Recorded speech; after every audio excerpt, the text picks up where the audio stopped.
The cruising industry is worth a whopping $154 billion a year globally. What's not to love about cruising? With almost 30 million of us taking to the seas every year, cruising is the perfect way to see the world. Sheer indulgence. From the fanciest private yachts whisking you off to faraway lands, Live your best life ever. to mammoth five-star liners. Every flavour, every choice. When it goes right, Fantastic. it's the trip of a lifetime. It's perfect. But when it goes horribly wrong, It was terrifying. it can be cataclysmic. It's such a phenomenal sound. The fear that Martin must have felt. It's like a bomb going off. We've got first-hand interviews with people What just happened? who are all at sea. Rain just come from nowhere. I hope it doesn't change direction. Utterly terrifying. We're going to be the new Titanic. When disaster struck. The Hippo is moving closer and closer. They're huge. He's coming for us. Unreal. Head-on collision! Oh, stop! And I just left a teeth on the boat. This wasn't funny for me, not being able to smile with no teeth. This Oh my God! I was very scared. is when cruising goes horribly wrong.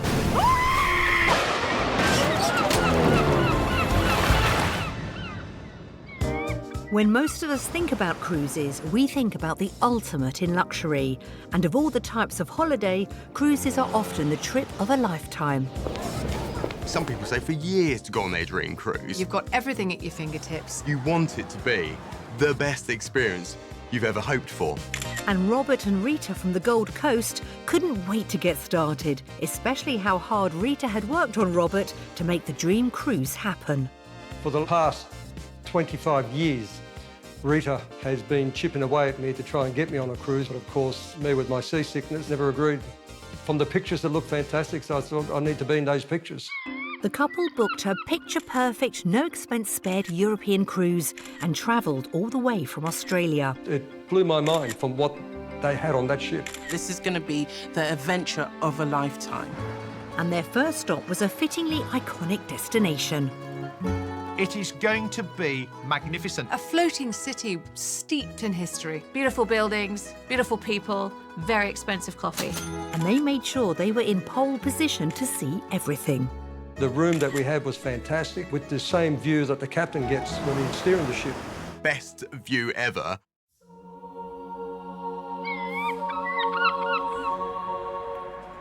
One of my favourite ever cruise moments was an early morning arrival in Venice. Gradually rises up from the horizon. The most stunning architecture you could ever wish to see. Beautiful, beautiful Venice. La dolce vita. And Robert woke up that morning certainly ready to live the good life. It was a clear blue sky, not a breath of wind. Everything was ready for the perfect arrival into Venice. Just phenomenal. We were mesmerised. The four of us were on the deck looking out.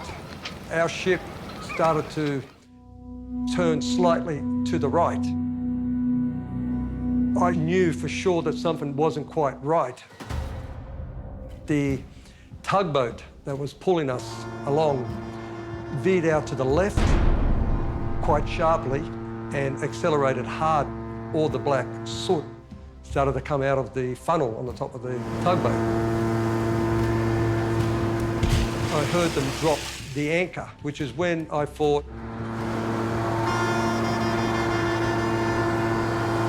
I don't think this is going to end up good. This is not something that you put a handbrake on and go, well, we'll stop here.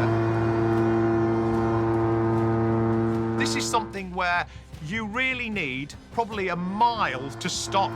They can see this drama unfolding before their very eyes, this massive cruise ship heading into this much smaller port. We're not supposed to be docking here. What is happening? It all seems so surreal. Nothing's going to stop it. Someone just went in the water. I've seen all the people on the riverboat trying to get off. I'm sure I saw a person fall into the water. I could hear the panic in the people down below. Can you imagine? Like when it just keeps coming and doesn't stop coming. It's horrific. It feels like you're watching a disaster movie.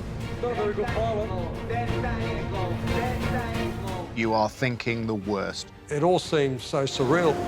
We're bracing for the impact.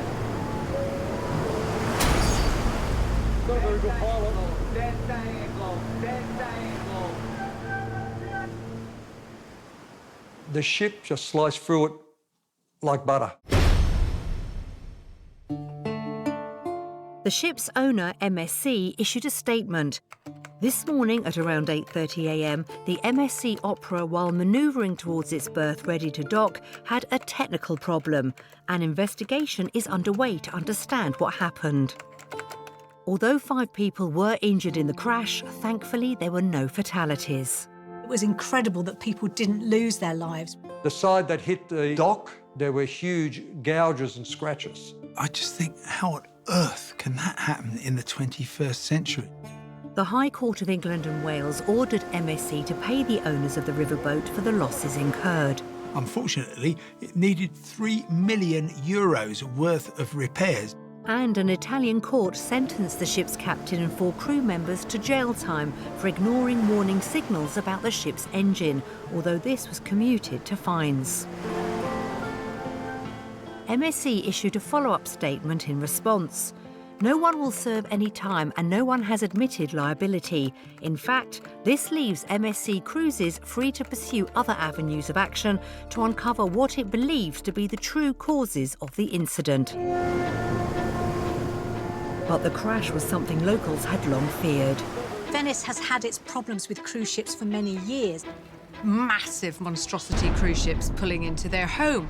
And the incident sparked record protests in Venice and brought about a sea change in tourism. Locals were outraged that things could have got so much worse. As a result of them smashing into the dock, cruise liners of this size carrying so many passengers now go to an industrial dock further along.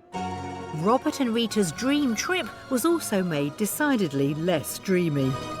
25 years to get me on the ship. This is why I don't do cruises. It was their first cruise. Let's hope it won't be their last. With the wind in your hair and your cares left far behind, on a cruise you can live your best life. People spend thousands of pounds on cruises, and of course their expectations are sky high. And schedules are chock full. We might go on cruises to relax, but the list of things to do is endless. Once you're on board, there's just so much to pack in. You can go ice skating on them. There's a wall that you can climb. You can go swimming in a full-size pool, indoors and out. Take your pick. There's one cruise that actually has a rally cars going around on one of the decks. The cooking class, the fitness class. Everything all in one place. Is ace. Yes, it's all there and included in the ticket price. But before you do anything too strenuous, you'll need to start the day with a hearty breakfast, like these lucky cruisers dining in the Drake Passage off the South American coast. Oh my God. Every time I've been there, I've seen huge seas. It's renowned for incredibly choppy water. It is not a place for the faint-hearted. Oh my goodness. You've got food flying everywhere, you've got the cups falling over.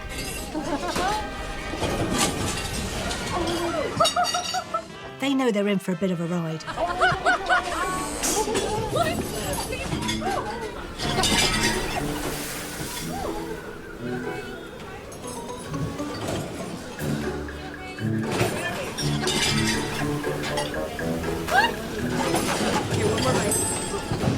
It's hardly the most relaxing start to your day, isn't it? That was like the worst earthquake ever. Like, hi. This is crazy. There was only one person who sensibly held on to their plate and managed to eat their breakfast through the whole thing. It brings a completely new meaning to a bread roll. Oh my goodness. And if you want to roll after breakfast, you can get active and go for a slide around the ship's impressive water park. If you're on a cruise liner, then there are lots of water activities. I've seen some of them. The slide goes outside the ship and comes back in again. I mean, what craziness is this?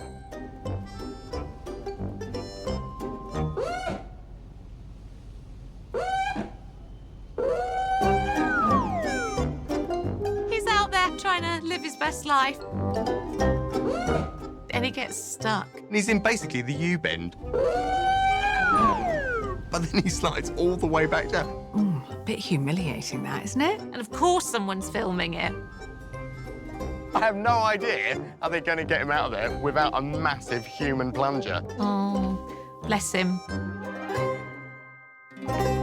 When the plunger has retrieved you from the clutches of the water slide, there's always the evening's first-class entertainment to cheer you up.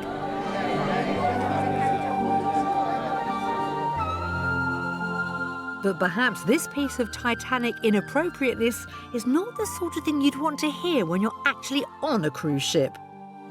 Why are they playing the theme from Titanic when you're on a ship? Why would you do that? What are these people thinking of? We all know what happened to the Titanic. Thank you very much. That is just like tempting some kind of curse. Yes, they really should stop. Not like that. Boom, there's a power cut. That's just nuts. That's eerie, isn't it? It's slightly off-putting, isn't it? You're thinking, is there an iceberg out there? Talk about spooky. I mean, whew. Wow, there were some ghosts at play there, surely. Most people associate cruises with leaving the pressures of work behind them. But on any given cruise ship, at least a third of the people on board aren't holidaying, they're grafting.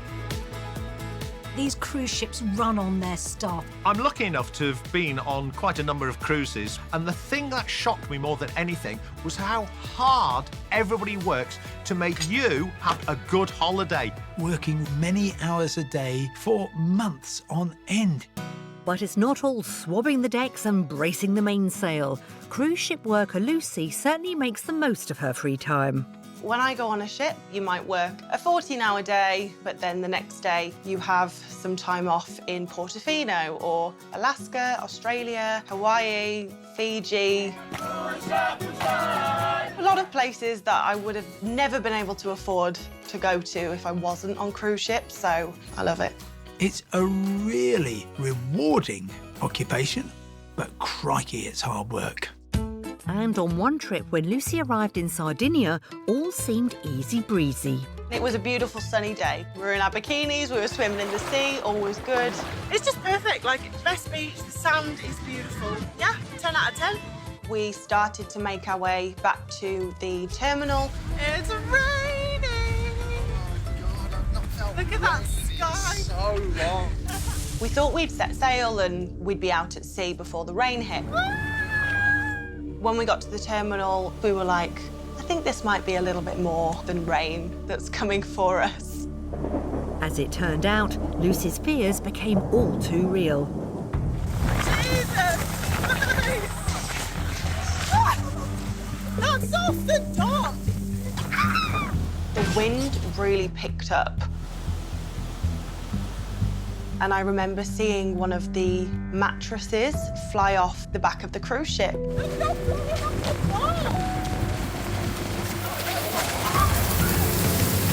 It was terrifying. I think that's when it sunk in for everyone that this could be quite dangerous. Oh, well, this is more serious than we thought it would be. I just thought it was going to be a bit of rain. I was looking around at people's faces and everyone was really concerned. Jesus! People were like, we're going to miss the ship. What if it leaves without us?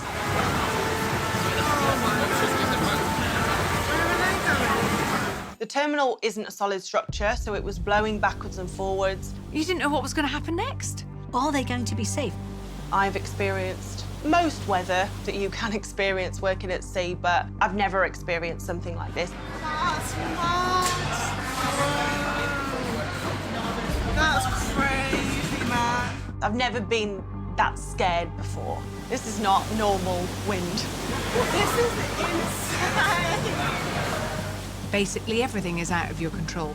You're at the mercy of the weather. And goodness me, there is plenty of that.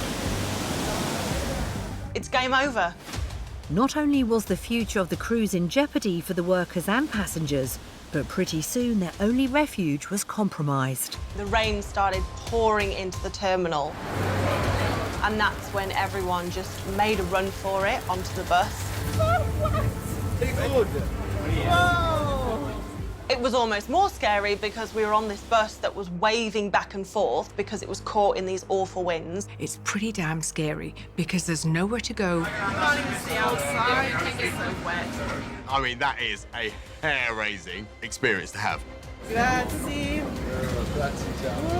The gangway's really slippy, so although people were like needing to get on the ship, you don't want to fall over.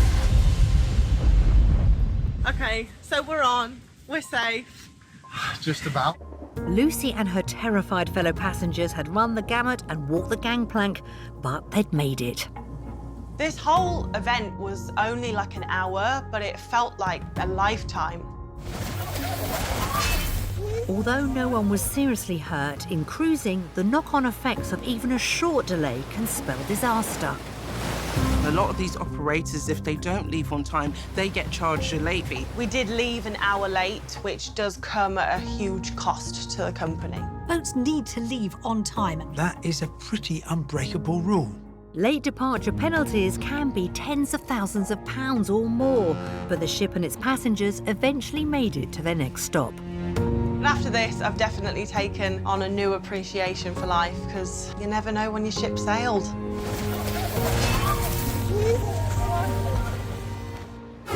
Surviving a life-threatening storm in port is one thing, but facing a freak weather event when you're thousands of miles from land is another, even if, like Nikki, you're a veteran cruiser. I'm a travel agent. We sell cruises all around the world. I've probably done about 30 cruises, I think. I love cruising. It has just everything on there. Amazing restaurants, absolutely stunning. The quality of this food is 5-star. The entertainment is 5-star. And the stars had finally aligned for Nikki and her friends to enjoy an extra special trip. So there was a few of us from our work that went at the same time. It's the first time we'd seen each other for ages, so it was fab all to be together. It was just glorious weather, like 25 degrees, so I was dead excited to go on. There's this feeling of euphoria when you wake up on a cruise and you just think to yourself, what does the day hold? And for Nikki, that day began perfectly. We was at sea to Mallorca, to Palma. Woke up to glorious sunshine. On me out in the Atlantic.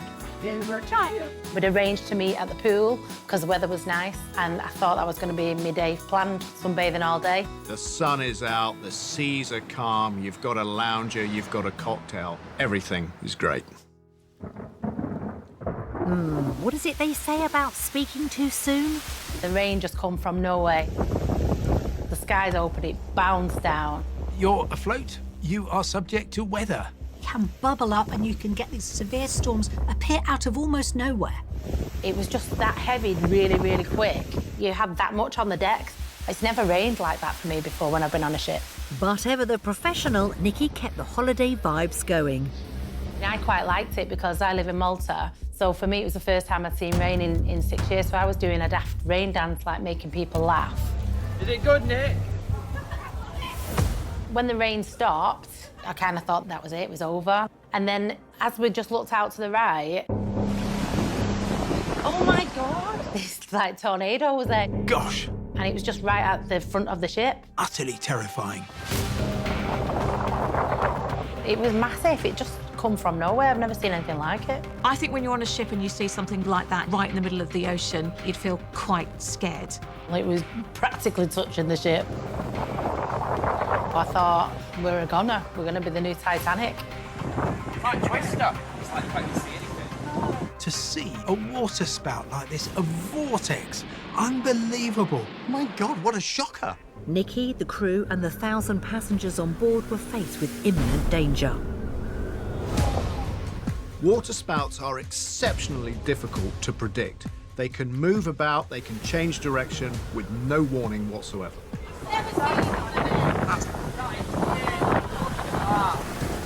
It just absolutely come from nowhere. It was just there, right at the front of the ship. Storms happen, but I have never seen one as powerful as that. I hope it doesn't change direction.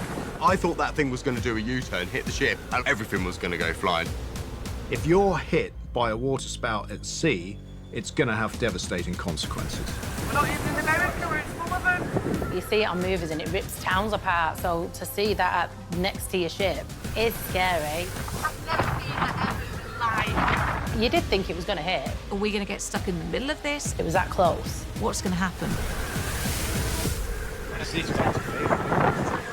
Thankfully that day, the elements showed mercy and the water spout moved away.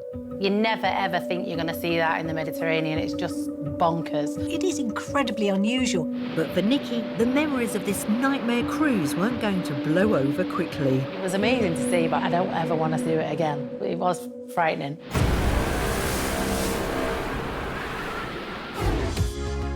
Cruise liners aim to cater for their passengers' every whim.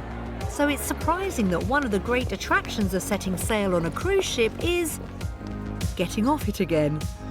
I think one of the highlights of any cruise is the point where you actually get to see somewhere that you've never been before.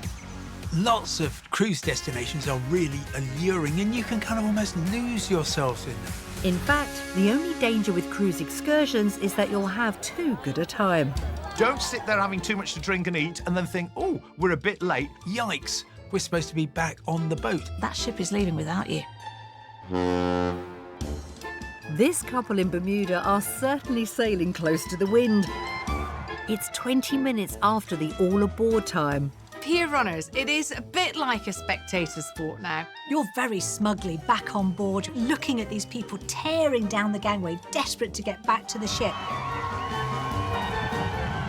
This is not the London Marathon, and these two are not coming in to cheers of people saying, well done. That was not the walk of shame, it was the sprint of shame. You are going to be slightly humiliated when you get on that ship. I would be walking on that ship with the tail firmly between my legs. I mean, you couldn't live that down, and then you're stuck with these people for the rest of this cruise. And this pair are just 5 minutes late after a day exploring Nassau in the Bahamas. But their ship has sailed. It's a nightmare. You miss the boat. You've essentially missed that part of the holiday. Oh my God. When you miss a ship's departure, you are in serious trouble. This is going to have huge consequences.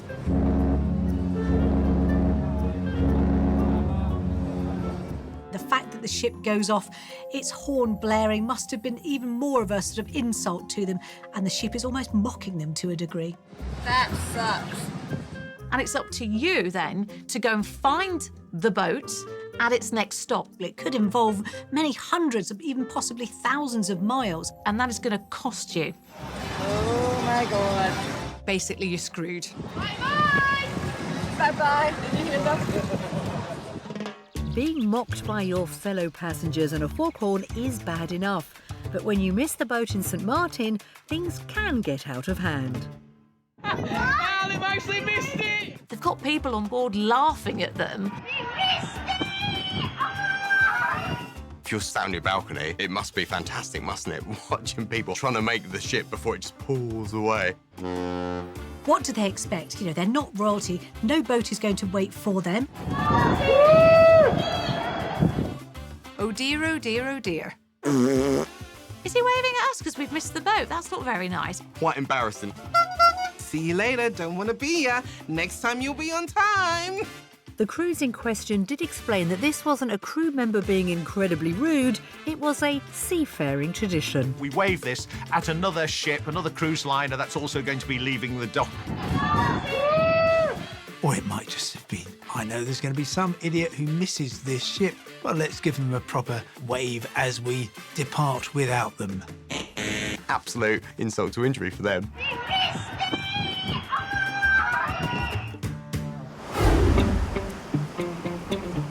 Having a whale of a time on most cruises usually means sipping a cocktail on your sun lounger.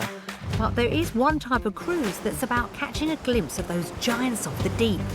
Whale-watching cruises have been popular since the 1950s and are enjoyed by over 13 million people a year worldwide.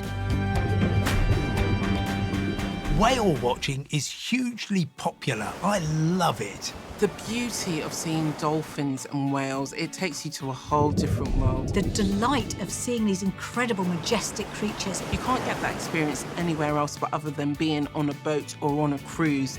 And there are few better places on the planet for a whale-watching cruise than California. The coastline south of San Francisco in California is just idyllic. Monterey Bay is one of those bucket list destinations. One of the most gorgeous places in California. You've got sea lions, you've got seals, you've got dolphins, porpoise, and of course, the humpback whale. For Elena and her boyfriend, travelling the coast and cruising Monterey Bay in their boat was a dream come true. What I like about being on the open water is it's calming. You almost become the same with the ocean. I just love it. And the closer that I am to the water, the happier that I am. I saw them have fish. Look at that, look at that. It was the time for the humpback whales to come back from Hawaii. I love wildlife, especially the whales. So we decided to search for them. There's one that just swooshed around there. The couple had stumbled on one of nature's most awe-inspiring spectacles. All of a sudden, there were a bunch of seagulls. We were basically surrounded by fish that were schooling.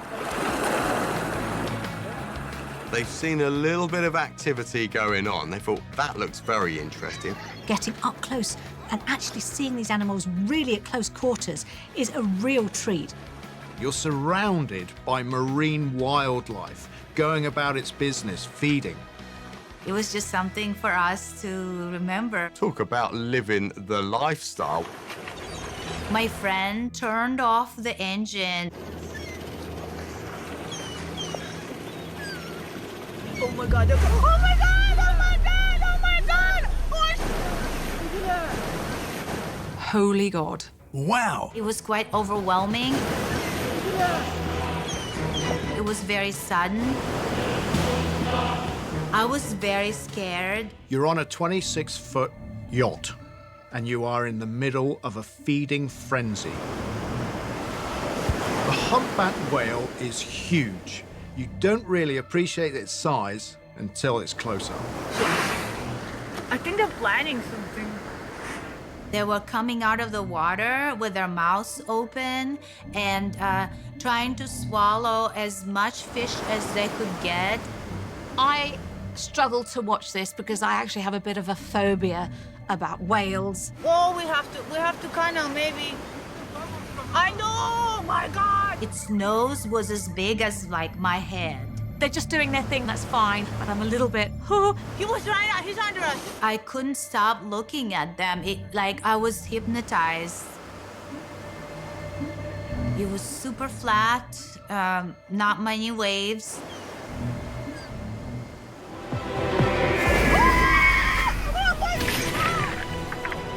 Get out! It was like a scene from a horror movie. Honestly, I spilt my coffee when this happened. This monster appears from nowhere. Utterly terrifying. I've never seen anything like that. This is bigger than the boat. This is bigger than everybody in the boat. Get out! Get out! Oh, that's it. We need to leave. I think I'd have been just as hysterical as Eleanor. I'm really scared. I'm headed away. I admire the whales from the distance, but when they're so close, they're so powerful. Mom, he just... Oh my God, did you see what he just did? The fact that it left all of this kind of detritus, barnacles, blood on the boat. This is like barnacles, like... Oh, holy... Look at what he did to our boat. If that humpback had landed full on their boat, it could have caused serious damage. We would have for sure drowned. You have to have a look at the food chain. You don't want to be in the same water as seals and be mistaken for one. I'm headed away. I don't think these guys were doing anything wrong, but clearly the whale took a different view. Get out! Get out! Eleanor and Ryan did the right thing. They respected the humpback and moved away from its territory. Once you're on that water, you're completely insignificant because the size of the things that live beneath, yeah, it's not worth knowing about. A worried Eleanor later checked with local authorities and was relieved to find out the whale was not injured. It might take me a while to go back out into the deep. We found ourselves in the wrong place at the wrong time. I earned a lot of respect from that experience. So if I was that close to a huge whale that had just breached the water, I mean, it just would have been a clothes change, 100%. Cruises are a great way of getting away from it all. But in one historic city, cruising is the best way of getting right into the heart of things. In fact, Amsterdam's waterways are so gorgeous, they've been given UNESCO World Heritage Site status. It's absolutely picturesque. Famous for its canals, for its tulips, for other things. Yes, like canal cruises, of course. It's a great way to see Amsterdam. And hoping to get an eyeful were Peter and his girlfriend Jen, who travelled all the way from New Jersey. We'd planned this trip and we decided that we were going to go to Amsterdam and have some fun. All right, you ready? Okay, here we go. And it's just fantastic with all the beautiful bridges and the architecture. And they want to make the most of it. They want to cram in as much as they possibly can. Immerse themselves in the whole Amsterdam thing. So they booked tickets on a riverboat, looking forward to a romantic city cruise. Hi, Jen. We got our own little vessel here. Let's enjoy a relaxing day and take in the fresh air and the sights. They're hoping for this wonderful insight into this beautiful city. It's a difficult one because I can see. No, we wanted to have some fun. She seemed like a very nice lady. It's very busy. You're seeing canal after canal, tour after tour. What happened? The captain was an interesting woman. Uh-oh.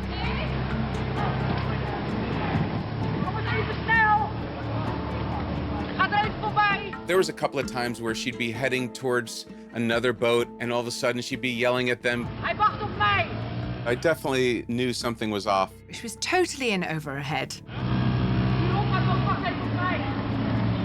The skipper perhaps doesn't quite know what she's doing. Like nothing had happened. We definitely wondered whether she had come straight out of an Amsterdam cafe, if you know what I mean. Sorry. We were going through this tunnel and there was another large tour boat coming towards us on the left side. And you'd look back at any point and see the wheel going this way and then the wheel going that way, and she wasn't in control.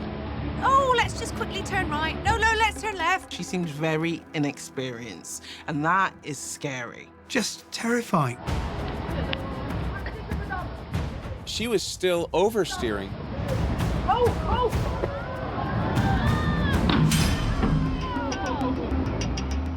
It was this huge clunk. It was like, boom! She actually hits it. Utterly appalling. All I remember is the other people like,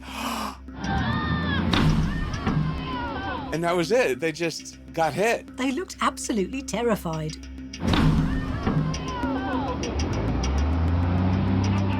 I mean, what's she doing on the water? Whoa.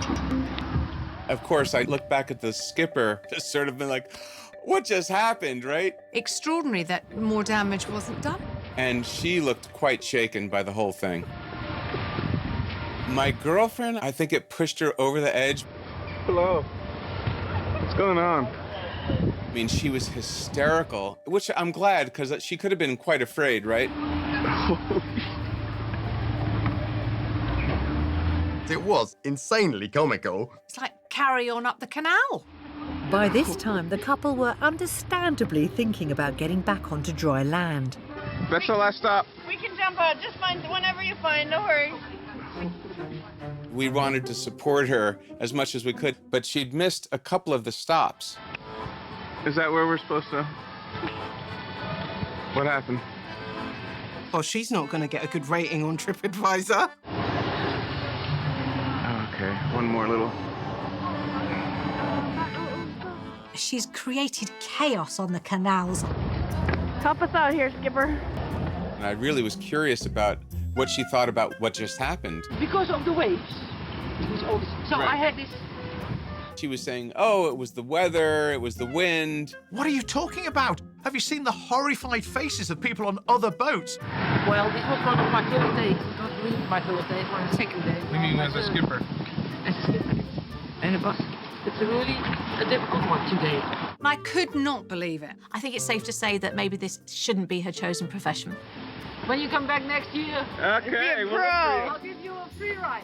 Okay. Does she really think they're going to want another trip with her again? I mean, really? Would you? Well, Peter? Well, she's either improved or in jail, but yeah, we would love to ride with the skipper again. There are lots of different ways to cruise, whether you're sailing the seven seas, lounging on a lake, or rolling on a river. It's the oldest form of cruising there is and has endured in popularity to this day. It's a really lovely, relaxing way to travel. So tranquil. They're not these big, enormous ships. They're quite small, they're quite relaxing, and they're quite intimate as well. Which is absolutely fabulous because you've always got a view to left and to right. There's so many different ways of cruising. No wonder it's so popular. And in Botswana, they have the added excitement of another classic holiday, the safari. These river cruises are really quite extraordinary. The wildlife is amazing. Craig and his family of keen photographers had travelled from South Africa, hoping for a cruise filled with captivating creatures. My family and I really enjoy being outdoors. You never know what you're going to see while you're there. The family were keen to make the most of their time on Botswana's Chobe River. They've got big, big expectations for getting some wonderful memories from a wonderful trip. We saw a bunch of elephants actually crossing the river. So that was really an amazing experience. That is the stuff of dreams. We saw a bunch of crocs as well, and we could actually look at these crocs like basically in the eye. We had seen like really big pods of hippos, and they were quite calm. As we were heading further into the park, we saw another pod of hippos, and one of the hippos actually dived down. You can just see a wake forming as the hippo is moving closer and closer.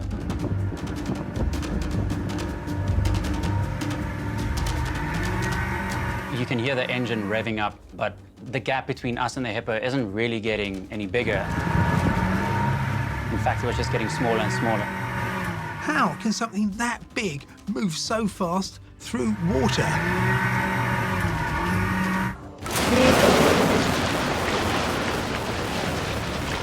This hippo just comes crashing out of the water.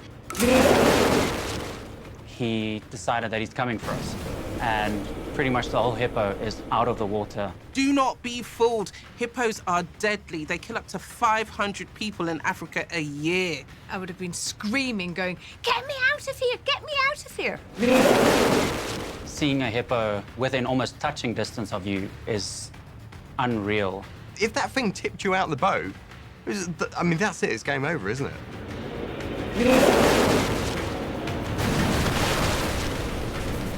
In our mind, a hippo is kind of like fat, cuddly, cute little creature, isn't it? But in reality, they're huge, and they've got massive teeth. I was in disbelief, like, wow, this was something on a completely different level. The thing's coming towards you. You think, not a problem. We'll turn the engine on. We're out of here. No, you're not. It's still coming.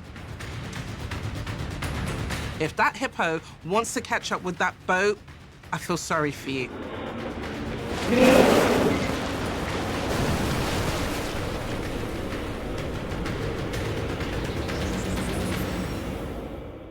If that hippo had reached the boat, I don't think it would have held back at all. We were very lucky. Thankfully, the driver knew what he was doing and got us out of there safely. I've never been to Africa. I've always wanted to go on a safari. That has now put me off. The driver of the boat actually informed us that it is mating season at the moment, so some of the hippos might be quite territorial, especially the males. No wonder this hippo got slightly perturbed. I don't know about you, But if it's my mating season, I really don't need a whole load of people going by going, let's all watch them mate. Craig and his family were left with an unexpected memento of their cruise.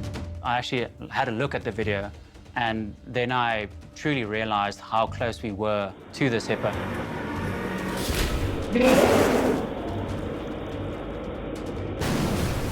And I sent the phone around, and everyone was marveling at, like, wow, this actually just happened. My dad actually uploaded this video, and a few days later, this video had gone viral. We've got over 10 million views on this video on YouTube at the moment. All in all, this amateur Attenborough had a lot to write in his Planet Earth diary. This was really, without a doubt, one of the scariest things I've ever experienced in my life. We've all played Hungry Hippos, haven't we, growing up? But I don't want to play it for real. That was utterly terrifying.